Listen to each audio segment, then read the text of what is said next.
গত সরকারের লুটপাটের মহোৎসবে গত 15 বছরে $234 বিলিয়ন পাচার হয়েছে। এক সেমিস্টারের অর্থাৎ 3 মাসের খরচ বাবদ অফিসিয়াল ব্যাংকিং চ্যানেলে পাঠিয়েছেন $3,33,00,000 অর্থাৎ প্রায় 400 কোটি টাকা। প্রিয় দেশবাসী, গত 16 বছরে শেখ হাসিনা যে ভয়াবহ লুটপাট কায়েম করেছিল, আপনারা সেটার ভুক্তভোগী ছিলেন। ছাত্র জনতার অভ্যুত্থানের মুখে তারা পালিয়ে যাবার সময় এক লণ্ডভণ্ড অর্থনীতি ঢেকে গেছে। এই পরিস্থিতিতে দায়িত্ব নেবার পর অর্থনীতি পুনরুদ্ধারের জন্য অন্তর্বর্তী সরকার নানা উদ্যোগ নিয়েছে। ব্যাংকিং খাতে শৃঙ্খলা ফিরেছে।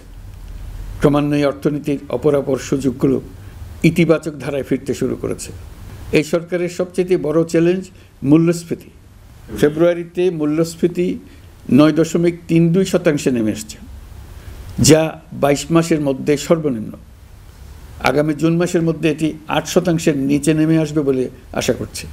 দেশের ধ্বংসপ্রাপ্ত অর্থনীতিতে স্বস্তি এনে দিয়েছে আমাদের প্রবাসী ভাই বোনেরা। অন্তর্বর্তী সরকার দায়িত্ব নেবার পর থেকে রেমিটেন্স ধারাবাহিকভাবে বেড়েছে। ফেব্রুয়ারি মাসে রেমিটেন্স প্রবাহ রেকর্ড গড়েছে, প্রায় 25% বৃদ্ধি পেয়ে $2.5 বিলিয়ন পৌঁছেছে। রেমিটেন্স যোদ্ধারা আমাদের দেশের অর্থনীতি গড়ার বীর সৈনিক। তাদের জন্য প্রক্রিয়াগত যেসব বিষয় রয়েছে সেগুলো সহজ করে দেওয়া আমাদের দায়িত্ব।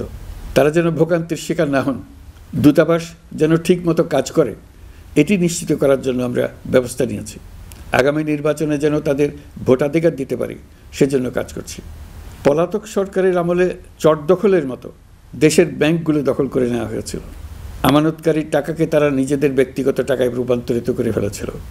অন্তর্বর্তী সরকারের অন্যতম কাজ ছিল ব্যাংকিং ব্যবস্থায় আস্থা ফিরিয়ে আনা, আমানতকারীর স্বার্থ রক্ষা করে নিয়ম শৃঙ্খলা প্রতিষ্ঠা করা, হিসাবপত্রে বিশ্বাসযোগ্যতা স্থাপন করা। ব্যাংকিং ব্যবস্থায় আস্থা প্রতিষ্ঠা করা গেছে। এর ফলে অর্থনীতিতে শৃঙ্খলা ফিরেছে। অন্তর্বর্তী সরকারের অর্জনগুলোর মধ্যে এটা ছিল খুবই গুরুত্বপূর্ণ। গত সরকারের লুটপাটের মহোৎসবে গত 15 বছরে $234 বিলিয়ন পাচার হয়েছে। এটা আমরা জানি। কত রকমভাবে পাচার হয়েছে তাও জানার বিষয়। অভিনব এক একটা পদ্ধতি ছিল। পাচারের একটা পদ্ধতি সবাইকে হতভম্ব করে দিয়েছে। এই পাচার হয়েছে বিদেশে অধ্যয়নরত সন্তানের কাছে টাকা পাঠানোর নামে।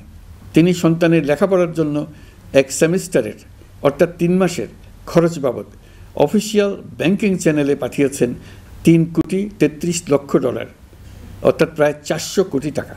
পাচারের এর চাইতে বেশি তাক লাগানো পন্থা আর কি আছে, তার কোনো সীমা আছে বলে আমার মনে হয় না। আইন, নিয়ম, নীতির জায়গায় যখন হরিলুট প্রতিষ্ঠিত হয় তখন এমন সব কিছুই সম্ভব। এই অর্থ পাচারকারীদের দ্রুত আইনের আওতায় নিয়ে আসার লক্ষ্যে ইতোমধ্যে আন্তর্জাতিক তৎপরতা জোরদার করা হয়েছে।